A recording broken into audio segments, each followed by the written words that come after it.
کی بارگاہ میں ہدیہ درود و سلام پیش فرما لیں۔ الصلاۃ والسلام علیک یا سیدی یا رسول اللہ وعلی آلک واصحابک یا حبیب اللہ۔ الصلاۃ والسلام علیک یا سیدی یا نبی اللہ وعلی آلک واصحابک یا سیدی یا نور اللہ۔ الصلاۃ والسلام علیک یا سیدی یا امام القبلتین وعلی آلک واصحابک یا جد الحسن والحسین۔ تیرگی میں اجالا ہمارا نبی، روشنی کا حوالہ ہمارا نبی، غیب داں کملی والا ہمارا نبی، سب سے اولا ہو اعلیٰ ہمارا نبی، سب سے بالا ہو اعلیٰ ہمارا نبی۔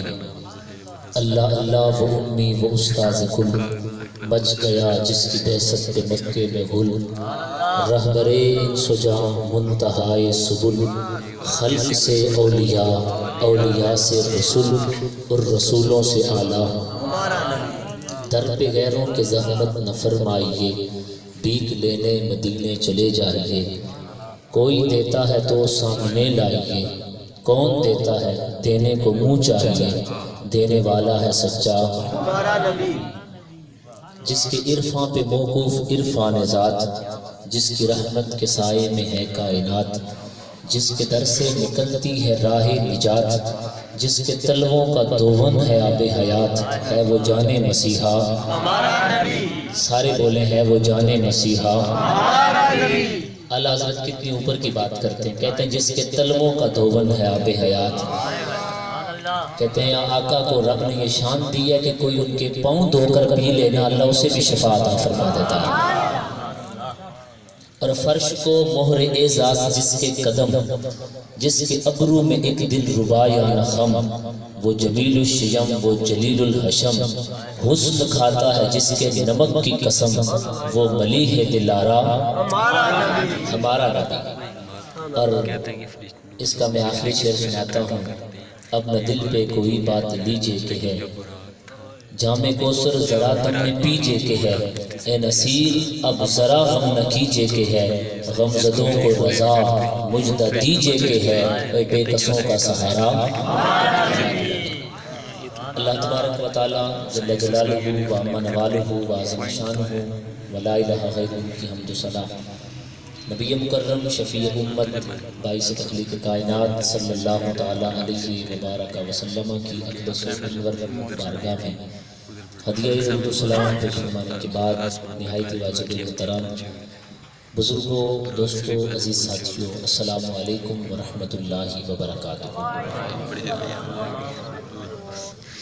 احباب زیت شام، ہماری سعادت مندی اور خوش بختی ہے کہ میں اور آپ میلاد مصطفیٰ صلی اللہ تعالیٰ علیہ وسلم کے حوالے سے منعقدہ اس تقریب سید کے اندر شریک ہیں۔ اللہ تبارک و تعالیٰ کی بارگاہ میں التجا ہے مالک جل شانہ بھائی محمد خرم اتاری اور ان کی جملہ ٹیم، ان کے ساتھ تعاون کرنے والے جملہ معاونین، اس گھر کے جملہ مکین، اللہ ہر ایک کو دارین کی سعادتیں عطا فرمائے کہ جن کی وجہ سے آج میں اور آپ سرکار کی یاد میں اس تقریب سید کے اندر شریک ہیں۔ صاحبان سید شام، آپ مکمل دلجمی رکھیں گے۔ اہل خانہ کا ارادہ تھا کہ ہم نے 10 بجے دعا کرنی ہے اور 10 بجے ہی کریں گے۔ اللہ تعالیٰ سے دعا ہے مالک مجھے کلمہ حق اور سچ کہنے کی توفیق عطا فرمائے۔ قرآن مقدس کی جو آیت مبارکہ میں نے آپ کے سامنے تلاوت کی ہے، اس میں اللہ کے عالم ارشاد فرماتا ہے قد جاءکم بصائر من ربکم، تحقیق تمہارے پاس تمہارے رب کے بصائر آ چکے ہیں۔ اب بصائر کس کو کہا جاتا ہے؟ وقت بہت تھوڑا ہے اور میں تھوڑے وقت میں کچھ زیادہ بات آپ کے ذہن میں ڈالنے کا ارادہ رکھتا ہوں۔ بصائر کس شے کو کہا جاتا ہے؟ اہل ایمان علماء کرام فرماتے ہیں کہ بصائر سے مراد یا تو نبی کریم صلی اللہ تعالیٰ علیہ وسلم کی نبوت کے دلائل ہیں، یا بصائر سے مراد حضور کے معجزات ہیں، یا بصائر سے مراد قرآن کی آیات ہیں، اور یا بصائر سے مراد میرے اور آپ کے آقا کی ذات ہے۔ 2 منٹ کے لیے آپ سارے دلائل سائڈ پہ رکھ کر یہ ذہن بنا لیں کہ بصائر سے مراد نبی رحمت صلی اللہ تعالیٰ علیہ وسلم کی ذات ہے، تو معنی یہ ہے اے زمانے والوں تمہارے پاس میرا محبوب آ چکا ہے۔ کہو سارے سبحان اللہ۔ سوال یہ ہوتا ہے جی میلاد کہاں لکھا ہے، میلاد کس نے پڑھا ہے؟ میں نے کہا قرآن میں لکھا ہے۔ جب قرآن یہ کہتا ہے قد جاءکم بصائر من ربکم، تمہارے پاس میرا محبوب آ گیا ہے، تو ہم بھی تو بھی یہی کہتے ہیں نا، فلک کے نظاروں زمین کی بہاروں سبھی خوشیاں مناؤ حضور آ گئے ہیں۔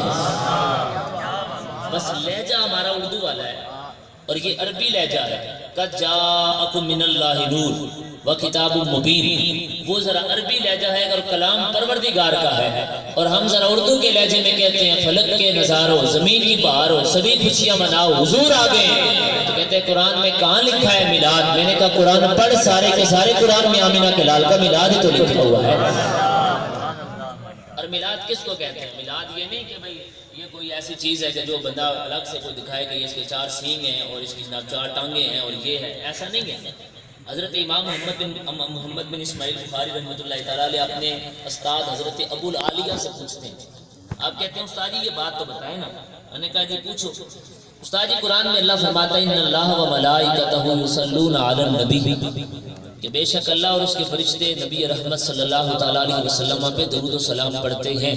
یا ایھا الذین آمنوا صلوا علیہ وسلموا تسلیما، اے اہل ایمان تم بھی سرکار پہ درود و سلام پڑھو۔ تو جناب امام محمد بن اسماعیل بخاری، امام بخاری، آسان لفظ امام بخاری پوچھتے ہیں استاد جی یہ بتائیں اللہ سرکار پہ درود و سلام کیسے پڑھتا ہے؟ اللہ حضور پہ درود و سلام کیسے پڑھتا ہے؟ اس کا درود و سلام کیا ہے؟ تو حضرت ابو العالیہ نے ارشاد فرمایا بیٹا ثناؤہ، اس کی جو ثنا ہے نا اور اس کا جو درود ہے وہ کیا ہے؟ عند الملائکہ، وہ فرشتوں کے درمیان فرشتوں کی مجلس بچھا کر امام الانبیاء صلی اللہ تعالیٰ علیہ وسلم کے اوصاف بیان کرتا ہے، اسے رب کا درود کہا جاتا ہے۔ میں نے کہا جسے رب درود کہتا ہے نا سنی اسے محفل میلاد کہا کرتے ہیں۔ یہاں کون سا کچھ اور ہو رہا ہے؟ حضور کی شان بیان کی جا رہی ہے اور یہی اللہ تبارک و تعالیٰ کرتا ہے۔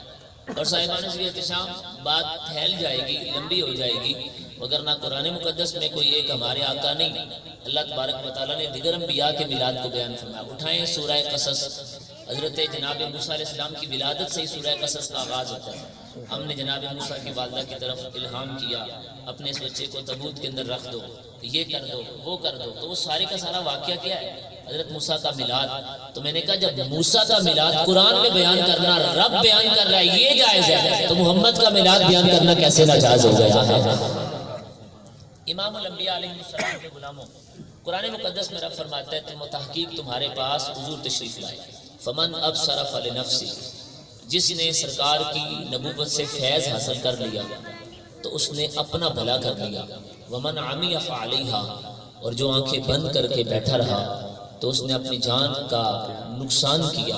وما انا علیکم بحفیظ، پیارے محبوب نے کہہ دو کہ میں تم پر کوئی نگہبان بن کے نہیں آیا، میری ذمہ داری ہے تم تک دعوت توحید پہنچانا، سو میں پہنچا چکا ہوں۔ اہل ایمان یہ جو قرآن مقدس کی آیت اس پر میں ایک دو معلومات آپ کے سامنے رکھنا چاہتا ہوں۔ ذہن میں کبھی آپ کو سوال آ سکتا ہے کہ اللہ کے رسول صلی اللہ تعالیٰ علیہ وسلم آپ تو تشریف مکے میں لائے تھے اور قرآن کہہ رہا ہے تمہارے پاس آیا۔ اللہ کے محبوب صلی اللہ تعالیٰ علیہ وسلم تو آج سے 1400 سال پہلے آئے تھے اور قرآن کہتا ہے تمہارے پاس آیا۔ ہم نے تو حضور کو دیکھا نہیں ہے، حضور ہمارے علاقے میں بھی نہیں آیا، تو پھر قرآن کیسے کہتا ہے کہ تمہارے پاس آیا؟ ہمارے علماء نے اس کا جواب دیا کہ سورج تمہارے گھر نہیں آتا، آسمان پہ چمکتا ہے، لیکن پوچھو کہ بھائی خیر ہے آپ کہہ رہے ہیں اٹھ جاؤ، تو لوگ کہتے ہیں سورج آ گیا، کدھر آیا؟ شکریال کی گلی میں نہیں، آسمان پہ چمکا ہے۔ تو جب سورج چمکے آسمان پر اور لگتا یوں ہے کہ سارے کے سارے زمانے کو روشن کر رہا ہے، امام الانبیاء آئے تو مکے والے مکے کے اندر ہے، لیکن ساری کائنات میں حضور کی نبوت کا فیض عام ہو رہا ہے۔ آئے ہمارے آقا صلی اللہ تعالیٰ علیہ وسلم آج سے 1400 سال پہلے، لیکن آج بھی اگر زمانے کے اندر کوئی بندہ محسوس کرنے والا ہو نا، رب نے کسی کو آنکھ عطا کی ہو، تو آج بھی سرکار کی نبوت کا فیض اسے نظر آتا ہے۔ کوئی پوچھے گا بھئی کیسے نظر آتا ہے؟ میں نے کہا یہ دنیا کے اندر آج جتنے بھی اللہ کے ولی ہیں نا، یہ سارے کے سارے فیض حضور سے لے رہے ہیں، اور آج جتنے بھی چمک رہے ہیں یہ سب حضور کے فیض کی وجہ سے چمک رہے ہیں۔ پوچھے تو صحیح نا، میرے علی شاہ کے پاس فیض کس کا ہے؟ اوے بولو تو صحیح نا سبحان اللہ۔ امام بری سرکار کے پاس فیض کس کا ہے؟ داتا علی جوہری کے پاس فیض کس کا ہے؟ معین الدین چشتی اجمیری کے پاس فیض کس کا ہے؟ کہتے ہیں فیض تو سارے کا سارا سرکار کا ہے۔ تو میں نے کہا پھر تو کیسے کہہ رہا ہے کہ وہ مر کے مٹی مل گئے؟ اوے پگلے وہ آج بھی زندہ ہیں، صرف انہیں دیکھنے کے لیے نگاہ چاہیے، اور جن کو اللہ نے نگاہیں عطا کی ہے وہ کہتے ہیں تو زندہ ہے واللہ، تو زندہ ہے واللہ، میری چشم عالم سے چھپ جانے والے۔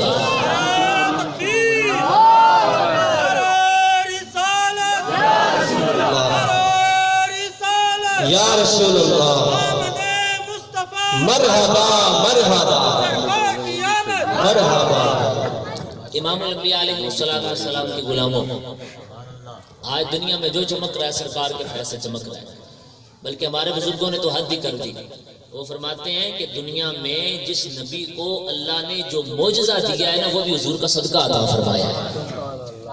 جس کو جو ملا ہے وہ سب حضور کا صدقہ ہے، جس کو جو ملا ہے، جس کو جو ملا ہے۔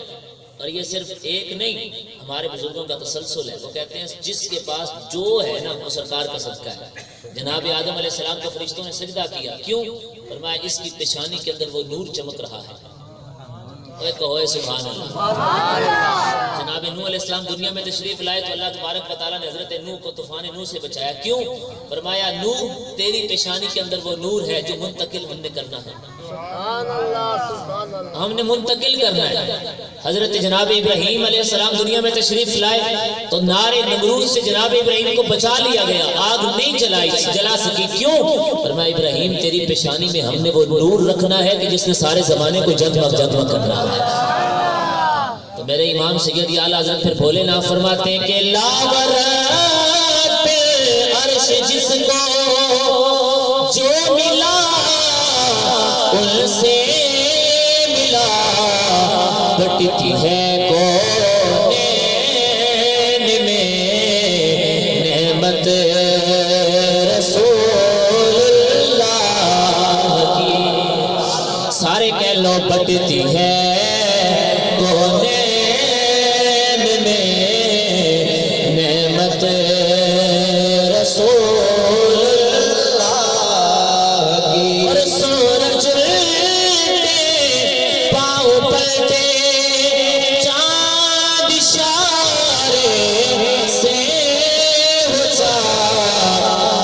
نجدی دیکھ لے قدرت رسول اللہ کی۔ اور آج کی محفل میں جو نہیں بولا گا وہ بھی بولے گا۔ امام اہل سنت کہتے ہیں کہ تجھ سے جنت سے کیا مطلب، وہاں بھی دور ہو ہم رسول اللہ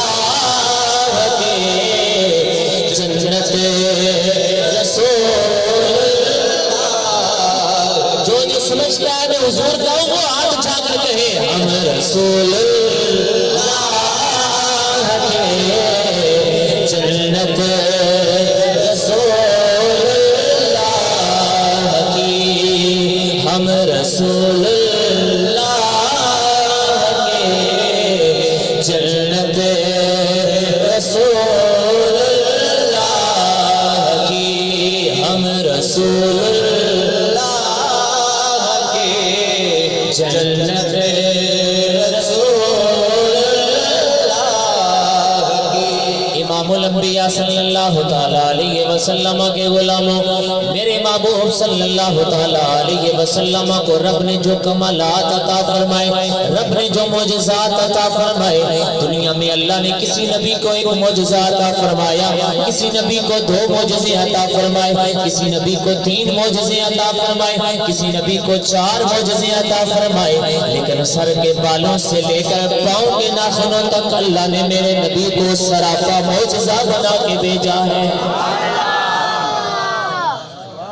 آقا کی آنکھیں تو معجزہ، ہمارے نبی کی ناک تو معجزہ، میرے محبوب کی کان تو معجزہ، میرے مصطفیٰ کے بال تو معجزہ۔ کوئی کہو یار سبحان اللہ۔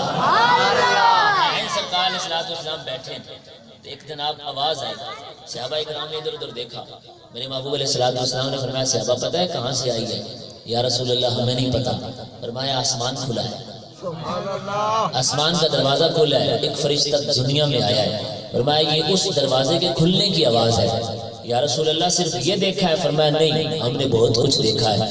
آقا آگے بیان کریں، میرے محبوب نے فرمایا یہ جو فرشتہ آج آ رہا ہے نا میرے غلاموں اس سے پہلے کبھی دنیا میں نہیں آیا تھا۔ اوے کہو سنیو سبحان اللہ۔ حضور جانتے ہیں کہ نہیں جانتے ہو؟ میں نے کہا پگلے یہ تو کل کی بات ہے، ہم تو پھر حضور کے زمانے کے بعد آئے۔ وہ معبود تو آدم علیہ السلام سے پہلے کی جانتے ہیں، کون پہلے دنیا میں آیا اور کون آج تک نہیں آیا۔ جب مصطفیٰ کو فرشتوں کی ایک بات کی اور حالات کی خبر ہے، ذرا سوچ تو صحیح نہ وہ غلاموں سے کتنے باخبر ہوتے ہوں گے۔ صاحبان سید شام، اب قرآن مقدس نے ہمارے آقا علیہ السلام کو دلائل کا، معجزات کا، میں جو اب بات کرنے لگا ہوں آپ کا سینے میں ٹھنڈ پڑ جائے گی۔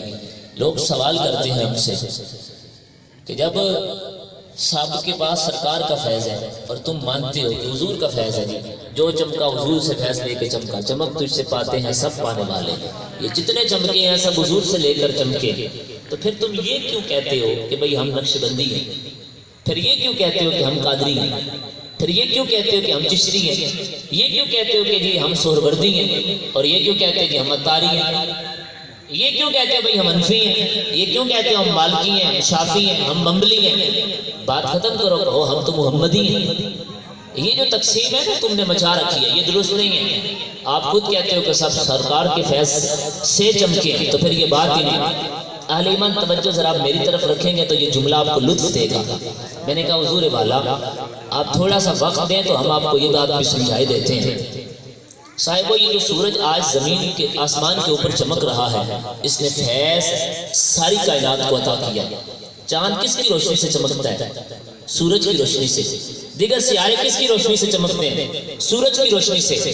میں نے کہا اگر تم آج انٹرنیٹ پر جا کر دیکھو تو تمہیں پتہ چلے گا عطارد کا رنگ اور ہے، زحل کا رنگ اور ہے، مشتری کا رنگ اور ہے۔ حالانکہ فیض تو سب کے پاس سورج کا ہی ہے، سب کے پاس سورج کا ہے، تو پھر رنگ کیوں تبدیل ہے؟ کہنے لگے چونکہ عطارد کا رنگ ایسا تھا نا، اس لیے جب سورج کی روشنی وہاں لگی تو رنگ ایسا ہو گیا۔ بس یوں سمجھ لیں کہ جیسے سورج کی روشنی زمین پہ آئے نا، سامنے ہم نیلا شیشہ رکھ دیں تو روشنی نیلی بن جاتی ہے، سامنے ہم جناب پیلا شیشہ رکھ دیں تو روشنی پیلی بن جاتی ہے، سامنے ہم شیشہ ریڈ رکھ دیں تو روشنی ریڈ بن جاتی ہے۔ میں نے کہا مسئلہ ختم ہو گیا۔ اے پگلے سب کے پاس فیض حضور کا ہی ہے، سامنے سینہ امام اعظم کا ہو تو رنگ انفی پیدا ہو جاتا ہے، سامنے سینہ امام مالک کا ہو تو رنگ مالکی پیدا ہو جاتا ہے، سامنے سینہ امام شافی کا ہے تو رنگ شافی پیدا ہو جاتا ہے، سامنے سینہ حضرت امام احمد بن حنبل کا ہے تو رنگ حنفی حنبلی پیدا ہو جاتا ہے، اور سامنے سینہ بغداد کے والی کا ہے تو رنگ قادری پیدا ہو جاتا ہے، اور سامنے رنگ معین الدین چشتی اجمیری کا سینہ آ جائے تو رنگ چشتی پیدا ہو جاتا ہے، بعد نقش بند کا سینہ سامنے آئے تو رنگ نقش بندی پیدا ہو جاتا ہے، اور سامنے رنگ الیاس قادری کا ہے تو رنگ اتاری پیدا ہو جاتا ہے۔ فیض سارا سرکار کا۔ یہ تو یہ کس نے کہہ دیا کہ ہمارے پاس اپنا اپنا فیض؟ سب حضور کا فیض ہے، اس لیے تو ہم سب کی قدر کرتے ہیں۔ ہم کہتے ہیں سارے ہمارے سر کا تاج ہیں، سارے عزت والے ہیں، اس لیے کہ فیض سارے کا سارا مصطفیٰ کا جو ہوا۔ کہتے ہیں نہیں جی یہ جو آپ بات کر رہے ہیں ہم نہیں مانتے، ایسے کیسے ہو سکتا ہے؟ فیض سارا سرکار کا ہو تو رنگ اپنا اپنا ہو۔ میں نے کہا اچھا آپ نہیں مانتے؟ کہتے ہیں ہم نہیں مانتے، جب سب کے پاس حضور کا فیض ہے تو رنگ ایک جیسا ہونا چاہیے۔ میں نے کہا اچھا جی ہم آپ سے سوال کرتے ہیں، حضور کا فیض جمالی تھا یا جلالی؟ کہتے ہیں جی جمالی تھا۔ میں نے کہا اگر فیض جمالی تھا تو عمر فاروق میں جلال کیوں؟ اوہ کہو سبحان اللہ۔ اگر فیض جمالی ہے تو عمر فاروق میں جلال کہاں سے آ گیا؟ مانتے ہو کہ وہ بھی صحابی سرکار کا ہے، وہ مراد رسول ہے، حضور نے دعائیں لے کر مانگا۔ میں نے کہا مانگا دعائیں لے کر تو پھر جلال کہاں سے آ گیا؟ اور اگر یہ کہو کہ فیض جلالی تھا تو ابوبکر صدیق میں جمال کیوں؟ اوے پگلے بول تو صحیح نا، پھر یہ کیوں؟ کہتے نہیں سب کے پاس فیض حضور کا ہی ہے۔ میں نے کہا پتہ چل گیا، سامنے سینہ صدیق کا ہے تو رنگ جمالی پیدا ہوتا ہے، سامنے سینہ فاروق کا ہے تو رنگ جمالی جلالی پیدا ہو جاتا ہے۔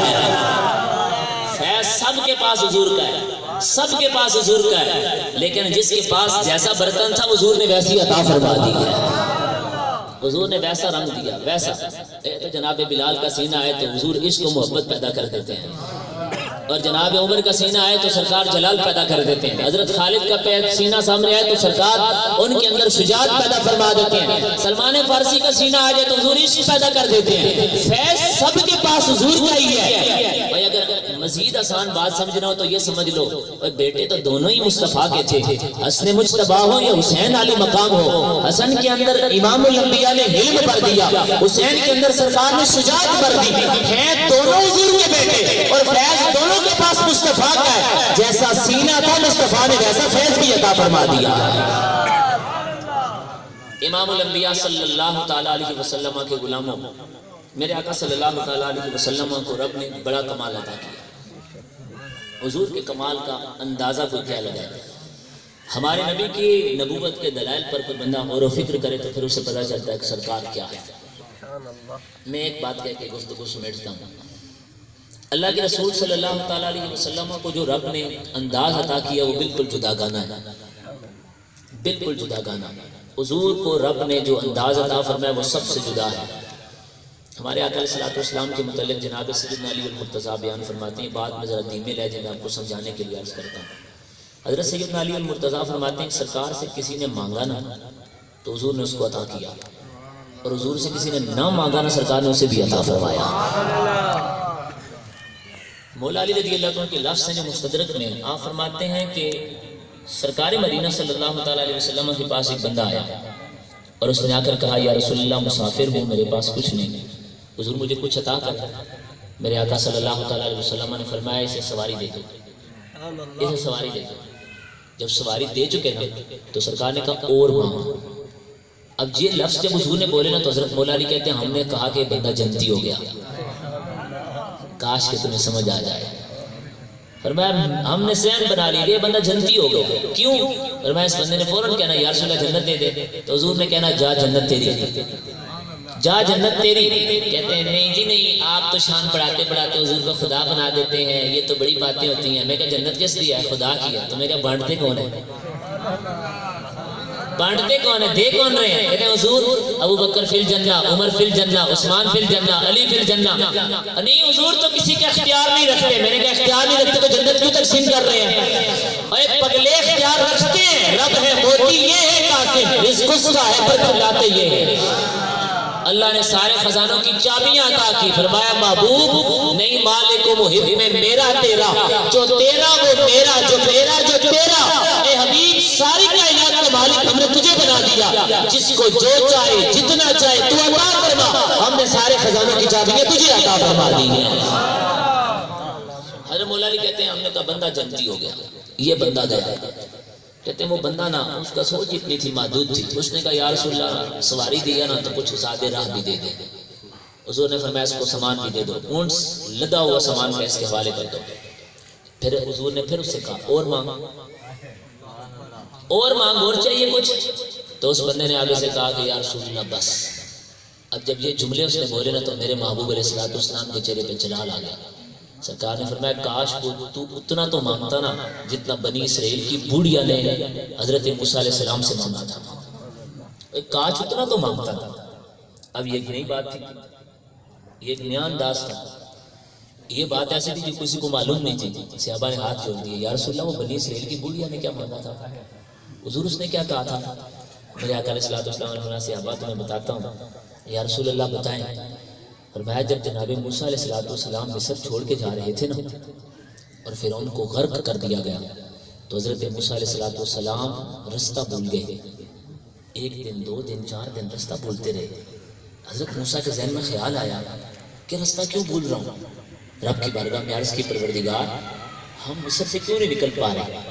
تو اللہ نے فرمایا اے موسیٰ در حقیقت ماجرا یہ ہے کہ جو مصر والے لوگ ہیں نا ان سے حضرت یوسف علیہ السلام نے وعدہ لیا تھا کہ جب تم مصر چھوڑ کے جاؤ گے میری اولاد ہو تو مجھے یہاں مصر میں نہیں چھوڑ کے جانا، مجھے یہاں مصر سے نکال کے لے کے جانا ہے، اور مجھے بھی ارض مقدس لے کے جانا ہے جہاں میرے دادے کی قبر ہے، جناب حضرت اسحاق کی، جہاں میرے پردادے ابراہیم کی قبر ہے۔ آج ہم سے کہتے ہیں اے تسی کیاں دعاواں کرنے ہو جناب فلانے بابے نے قدمہ دباؤں میں کہ یوسف علیہ السلام نے گل کیا آنے سے کہ ماڑی قبر جناب دادا ابراہیم کو بنے اور جب انبیاء یہ دعائیں کریں کہ اللہ ہمیں نیک ہو کے قرب میں دفن فرما تو ہم کیوں نہ دعا کریں کہ یا اللہ ہمیں جنت بقیع کا مدفن عطا فرما۔ اب صاحبان اس کے احتشام جناب موسیٰ علیہ السلام جو ہے نا انہوں نے کہا کہ اچھا یہ وعدہ کیا تھا۔ اب یہ وحی کے ذریعے حضرت موسیٰ علیہ السلام کو بتایا جا رہا ہے اور یہ اہل ایمان آپ کے لیے نئی بات ہوگی۔ جناب یوسف علیہ السلام سے سارے مصر والے محبت کرتے تھے۔ جب آپ کا وصال کا وقت آیا نا تو مصر والے ہر بندہ کہتا یوسف علیہ السلام کی قبر میرے گھر میں بنائے، یوسف علیہ السلام کی قبر میری زمین میں بنائے، یوسف علیہ السلام کی قبر اس محلے میں بناؤ، یوسف علیہ السلام کی قبر اس محلے میں بنائے۔ لڑائی ہو گئی باقاعدہ قبر کہاں بنائی جائے۔ پھر سب نے مشورہ کیا اور مشورہ کرنے کے بعد یہ طے پایا کہ دریائے نیل کے اندر جناب یوسف علیہ السلام کی قبر بنائی جائے، دریا کے اندر۔ کیوں؟ فرمایا اس لیے کہ قبر کے اوپر سے پانی آئے گا نا تو جب پانی گزر کے آئے گا نا تو ہم اس پانی سے برکت حاصل کریں گے۔ میں نے کہا بنی اسرائیل علیہ ایڈا جنہوں نے سب سے مذمت قرآن بیان کی تھی انہوں نے یہ گل نہیں آکی نبی تو مر کے مٹی ہو جاتا ہے۔ اوہ پگلے تو مومن ہو کر یہ کہتا ہے کہ نبی مر کے مٹی ہو جاتا ہے۔ اوہ نہیں نہیں، نبی جیسا دنیا میں زندہ ہوتا ہے اللہ ویسا اسے قبر میں بھی زندہ رکھتا ہے۔ اب حضرت یوسف علیہ السلام کی قبر بن گئی۔ جناب موسیٰ علیہ السلام نے جب یہ معاملہ ہوا نا تو آپ نے فرمایا اچھا اب یہ پتہ کرو کہ یوسف علیہ السلام کی قبر کہاں ہے۔ اب کسی کو پتہ نہیں، پوچھو جی کہاں ہے جی قبر یوسف علیہ السلام کی؟ نہیں پتہ۔ ایک بوڑھی کھڑی ہوئی، اس نے کہا اے موسیٰ اس سارے کے سارے مجمع میں سب سے بڑی عمر کی میں ہوں، مجھے پتہ ہے موسیٰ علیہ السلام کی یوسف علیہ السلام کی قبر کہاں ہے۔ جناب موسیٰ علیہ السلام نے فرمایا بتا قبر کا ایڈریس کیا ہے، کہاں ہے قبر؟ اس نے کہا نہیں تھا نہ دسنی ہے، میں تو کچھ لوں گی تو تب بتاؤں گی، مجھے کچھ دیں۔ اب نے کہا کیا لینا ہے؟ اب اس عورت نے جو مانگا نا کمال مانگا۔ اس نے کہا موسیٰ میرے ساتھ وعدہ کریں کہ جنت میں آپ مجھے اپنے درجے میں لے کر جائیں گے۔ جنت نہیں، جنت میں آپ والا درجہ، جس درجے میں آپ ہوتے ہیں ہوں گے نا اس درجے میں اگر آپ مجھے لے کے جائیں تو میں آپ کو نا آپ کے حوالے کرتی ہوں وہ ایڈریس۔ میں آپ کو بتا دیتی ہوں کہ فلاں جگہ پر جناب یوسف علیہ السلام کی قبر ہے۔ حضرت موسیٰ علیہ السلام جلالی پیغمبر تھے، کہنے لگے اے نکی جی گال خالی ایڈریس ہی دسنا ہی، انہوں نے قبر ایڈی بڑی گال مانگنے کی لگی، اے دبو بڑا سوچا ہے کوئی تھوڑا کم کر۔ اس نے کہا نہیں اگر بات پوچھنی ہے تو پھر میں تو اتنے اس سے کم پہ راضی نہیں ہوں، اس سے کم میرے بات معاملہ ہے ہی نہیں۔ آپ جناب موسیٰ علیہ السلام اس کی منت کریں بھائی بتا دے خدا کی بندی، نہیں۔ بالآخر حضرت موسیٰ علیہ السلام نے کہا چل یار گل مکانے ہیں، جنت تک لے کے جاؤں گا لیکن میرے والا درجہ ہو، میں کلیم اللہ ہاں، سبحان اللہ، میں کلیم اللہ ہاں، سب سے بلند مقام حضور کا، اس کے بعد جناب ابراہیم کا، اس کے بعد جناب موسیٰ کا، اور فرمایا میں کلیم اللہ، میرے درجہ وہ تو اتنا بلند درجہ ہے اور تو کہتی ہے اس درجے میں جانا ہے۔ اب وہ بوڑھی بڑی تیز تھی، اس بوڑھی نے کہا موسیٰ بات یہ ہے کہ آپ میرے نبی ہیں، جے جناب کھڑنا ہے نا اپنے درجے ٹھیک ہے، نہیں تو میں بھی میرے بیٹھی ہوں، میں کوئی نہیں دسنا، پھر گھومتے رہے یہاں پر پھرتے رہے، میں نے نہیں بتانا ایڈریس۔ صاحبان اس کے احتشام مستدرک للحاکم کی حدیث کے لفظ ہیں، میرے آقا علیہ السلام فرماتے ہیں اللہ نے حضرت جبریل کو بھیج دیا اور میں جبریل جا، حضرت جبریل آئے نا اور آ کر موسیٰ علیہ السلام سے کہنے لگے موسیٰ اللہ کہتا ہے اس سے وعدہ کر لے، اس سے وعدہ کر لے ہم تجھے موسیٰ کے درجے میں بھیجیں گے۔ حضرت جبریل نے جب یہ کہا موسیٰ علیہ السلام نے کہا یہ کیا کہہ رہا ہے؟ فرمایا موسیٰ اللہ فرماتا ہے جب یہ تو میرا پیارا ہے نا اور یوسف بھی میرا پیارا ہے، اس کی مزار کی بات آ گئی ہے نا تو اس سے وعدہ کر لے تیرے درجے میں جنت میں سے لے کے جاؤں گا۔ میں زمانے والے کو بتانا چاہتا ہوں اے میرے نبی تو رہے، میرے نبی جس کو میرے نبی کے مزار کا ایڈریس بھی پتا ہو ہم اسے بھی جنت میں کتنا بلند درجہ عطا فرماتے ہیں۔ نعرہ تکبیر، نعرہ رسالت، نعرہ حیدری۔ امام الانبیاء علیہ السلام کے غلاموں، اے جو بندے کہتے ہیں نا ہمیں مزار کا پتہ ہے پر ہم ایسے نہیں بتائیں گے، پتہ چلتا ہے مزار کا ایڈریس بتانے کی بھی بڑی قیمت ہے۔ کسی کو پتہ ہو کہ بابا جی دفن کہاں ہے تو بڑی قیمت ہے، پر میں ہم نہیں بتائیں گے۔ اب جناب سیدنا موسیٰ علیہ السلام نے اس بوڑھی سے وعدہ کیا تو اس نے کہا چلیں آئیں جی میں بتاتی ہوں فلاں جگہ مزار ہے۔ یہ سارا واقعہ بیان کرنے کے بعد نا حضور کہنے لگے تو اتنا تو مانگتا نا کم از کم، اور جتنا موسیٰ علیہ السلام کی اس بوڑھی نے مانگا تھا، کیا مطلب تو مجھے یہ کہا جاتا کہ یا رسول اللہ جنت میں اپنے درجے میں لے کر جائیں، اپنے درجے میں لے کر جائیں اور آل ایمان کلیجے میں ٹھنڈ پڑ جائے گی۔ یہ ہے کلیم اور حبیب میں فرق۔ کلیم کلیم اللہ سے بوڑھی مانگے تو کلیم کہتا ہے کم مانگ، اور میرے مصطفیٰ سے کوئی تھوڑا مانگے تو حضور کہتے ہیں اور مانگ۔ وہ کلیم اللہ تھا جو کہتا تھا تھوڑا مانگ، مصطفیٰ کو رب نے اتنا عطا فرمایا کہتے ہیں اور مانگ، تو جو مانگتا جائے گا مصطفیٰ تجھے عطا فرماتے چلے جائیں گے۔ یہ میرے محبوب کا مقام اور مرتبہ ہے۔ ہمارے آقا صلی اللہ تعالیٰ علیہ وسلم سے جس نے جو مانگا، میرے اعلیٰ حضرت نے ایسے نہیں کہا واہ کیا جود و کرم اے شہ بطحا تیرا، نہیں سنتا ہی نہیں مانگنے والا تیرا۔ یا رسول اللہ ایک لفظ نہیں ہے جو آپ کی زبان سے نہیں نکلتا، کوئی مانگے نہ مانگے آقا اس کو عطا فرماتے چلے جاتے ہیں۔ صاحب حضور کی عطا تو پھر حضور کی عطا ہے، حضور کا مقام اور مرتبہ تو حضور کا مقام اور مرتبہ ہے۔ حضرت سیدنا امام حسین رضی اللہ تعالیٰ عنہ مدینہ شریف کی گلی میں جا رہے تھے، یہ آخری بات کہہ کے آپ سے اجازت چاہتا ہوں حسب وعدہ۔ امام حسین تشریف لے کے جا رہے تھے تو عدی بن حاتم نے دربار لگایا ہوا تھا۔ امام حسین پاس یہ کہا کہ کیا باتیں ہو رہی ہیں؟ اس نے کہا جی میں اپنے نانے کے قصے سنا رہا ہوں، میرا نانا بڑا سخی تھا، فرمایا تیرے نانے کی سخاوت کا کیا حال ہے؟ اس نے کہا میرے نانے کی نا 7 وہ دروازے تھے، ایک روایت میں 11 دروازے تھے، بڑی حویلی تھی، اور منگتا آتا نا آ کر ایک دروازے سے مانگتا میرا نانا اس کو دے دیتا، پھر دوسرے دروازے سے مانگتا میرا نانا دے دیتا، تیسرے دروازے سے مانگتا نانا دے دیتا، اور میں کبھی بھی میرا نانا یہ نہیں کہتا تھا کہ بھائی، میرا بابا یہ نہیں کہتا تھا کہ بھائی بس کر، یہ عدی بن حاتم کہتے میرا ابا جی یہ نہیں کہتے تھے کہ بس کر، ایک دروازے سے دے دیا، دوسرے سے مانگنے آ گیا، تیسرے سے مانگ۔ امام حسین نے ساری بات سنی نا تو فرمایا عدی یہ بتا کہ تیرا باپ 11 دروازوں سے دیتا تھا، اس کے بعد کیا ہوتا تھا؟ حضور منگتا چلا جاتا تھا، فرمایا پھر کہاں جاتا تھا؟ کسی دوسرے کے دروازے پر آیا۔ میرے امام مسکرائے، فرمایا عدی یہ کچھ سخاوت ہے؟ یہ تو سخاوت کا عیب ہے، اور تو کہتا ہے یہ سخاوت کا حسن ہے۔ حسین پاک آپ بتائیں سخاوت کا حسن کیا ہے؟ میرے امام بولے، فرمایا میرے نانے کی کوئی بڑی حویلی نہیں تھی، کوئی بڑا محل نہیں تھا، کوئی 11-12 دروازے نہیں تھے، ایک چوکھٹ تھی، سائل آتا منگتا آتا، میرے نانے سے مانگتا، میرا نانا اسے اتنا عطا کرتا تھا، پھر منگتا نہیں رہتا تھا، زمانے کا بادشاہ بن کے واپس آیا کرتا تھا۔ یہ ہے میرے نانے کی عطا۔ صاحبان اس کی احتشام، میرے آقا علیہ السلام کے غلاموں، حضور کی عطا کو کیا جانے، حضور کا مقام اور مرتبہ کسی کو کیا پتا ہو۔ میرے محبوب علیہ السلام تو جس کو عطا کرے پھر اسے اتنا عطا کرتے ہیں، وہ جناب عمر جیسے بندہ رو کے کہتا ہے، جب آپ بیت المقدس کے سفر پہ جا رہے تھے تو ایک جگہ پر جا کے رونے لگے تو ساتھی نے کہا عمر یہاں بیٹھ کے کیوں روتے ہیں؟ اور میں کیوں نہ روؤں، یہی تو وہ جگہ ہے جہاں پر میرا ابا مجھے مارا کرتا تھا، اور کہتا تھا عمر 11 اونٹ 12 اونٹ تھے، تجھ سے ایک رسی کے اندر تو بندے نہیں جاتے، ایک قطار کے اندر چلتے تو نہیں ہیں، اور میرا ابا مجھے مارا کرتا تھا، عمر رو کیوں رہے؟ فرمایا یہ مصطفیٰ کی نگاہ ہے، آج عمر 22 مربع میل پر حکومت کر رہا ہے، مجال ہے کہ عمر کی اجازت کے بغیر سورج بھی زمین پہ طلوع ہے، اور یہ حکومت کس نے عطا کی ہے؟ فرمایا مصطفیٰ کی نگاہ نے عطا کی ہے۔ تو جس کی نگاہ نے اتنے کمال والے پیدا فرمائے ہیں، ذرا سوچو تو صحیح نا رب نے انہیں کتنی کمال والی حکومت عطا فرمائی ہوگی۔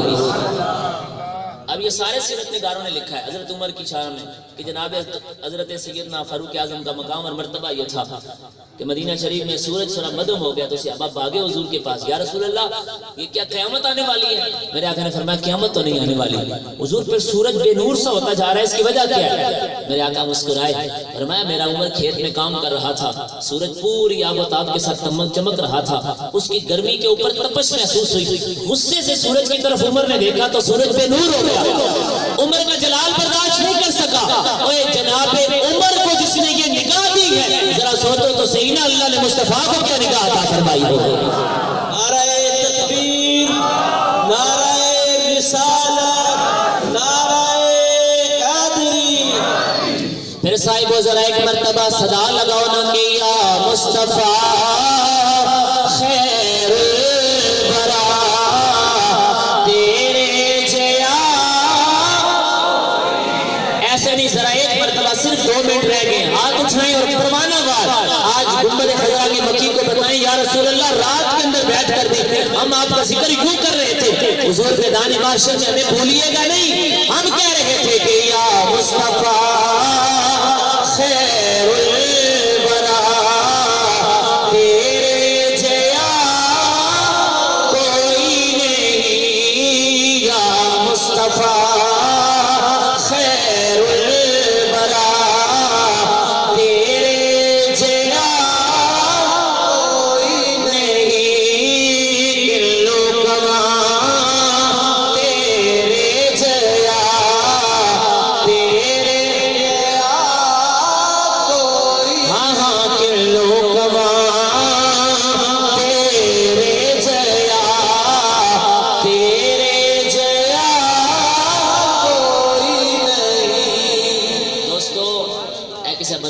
استاد لب جو لینا تو بڑا سینہ چوڑا کر کے آنا ہوئے مینوں کو چنگا استاد لبائی میں فلانے استاداں شاگرد نہیں اے کسی نوں پیر چنگا کام میں لب جو لے تو بندہ سینہ چوڑا کر کے آنا ہو میں فلانے پیراں دا مرید ہوں بڑا پیر بوٹا ڈا کسی نوں لیڈر چنگا لب جو لے تو سینہ چوڑا کر کے آنا ہو میں فلانے جناب لیڈر نہ منن والا بڑا لیڈر بڑا ڈاڈا کسی کو جناب کوئی افسر اچھا مل جائے نا تو بندہ کہتا تجھے پتہ ہے وہ فلانے افسر نال میں ہونا فلانے ڈاکٹر نال میں ہونا تو یار ہمیں بھی سینہ چوڑا کر کے کہنا چاہیے تمہیں پتہ ہے میں کس کا امتی ہوں تجھے معلوم ہے میرے مصطفیٰ کی شان کیا ہے تجھے پتہ ہے میرے آقا کا مقام اور مرتبہ کیا ہے تو سمجھتے ہے میں کس کا ماننے والا ہوں دنیا میں کسی بندے کی کسی M N A M P A کے ساتھ بن جائے تو بندہ پھولے نہیں سماتا وہ بن جائے تو دور کی بات ہے کسی کے گھر میں بندہ جھاڑو لگانے لگ جائے فلانے ایم این اے نے کار ہونا میں اس کو جناب کام کرنا ہی خبردار مارنا پنگا کہ نہیں سارے محلے لے تو بندہ تھمڑ نہیں ہونا ہونا میں کرے مارنا گل کی میں ایک کر دے سب وہ کر دیتا جو حضور کا غلام ہے اسے کیا ڈر رہا ہے محشر کا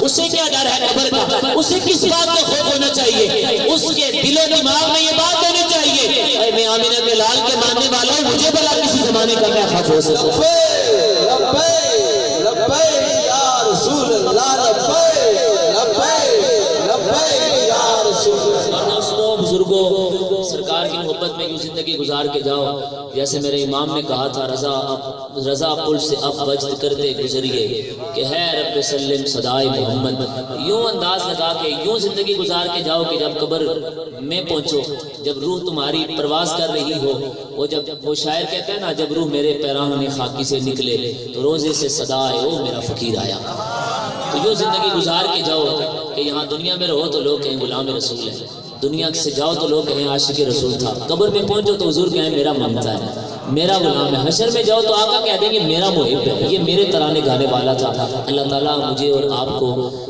سرکار کی محبت میں زندگی بسر کرنے کی توفیق عطا فرمائے اور اہل خانہ کے اس حسن انتظام کو اللہ اپنی پاک برگاہ میں قبول فرمائے وما علیہ الا البلاغ